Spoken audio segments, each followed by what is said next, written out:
What's going on? What's going on? What's going on? This is another episode of Just Ask Juan. This is obviously Juan from the Mighty Sports Talk Network.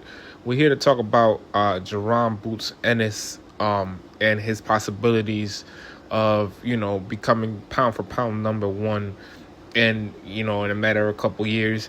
I think it can be happen. I think, obviously at 47, he couldn't get the fights he really wanted, which was either the Boots or the Spence fight.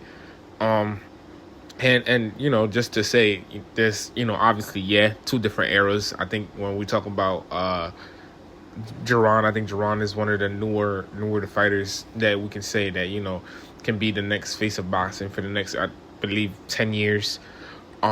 We have, great fighters on the way with not just with Jaron, but with, other fighters in the lower weight classes. But I think Jaron is probably the best out the bunch. I think when we talk about skill set, when we gotta talk about this, I feel like Jaron can be, a Roy Jones type to, be the number one pound for pound fighter in the world for 10 plus years, if he really wanted to, if he's really focused. I think, everybody at 54, and maybe except for Bakram, is maybe, kind of easy for him. I don't think anybody in the division of 54 really beats him. I think Bakram is probably the hardest fight for him. But again, I could be wrong. I could always be wrong. Everybody can be wrong.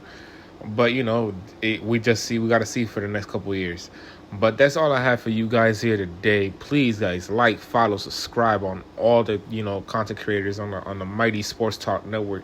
This is Just Ask Juan with the Mighty Sports Talk Network, and we out, y'all.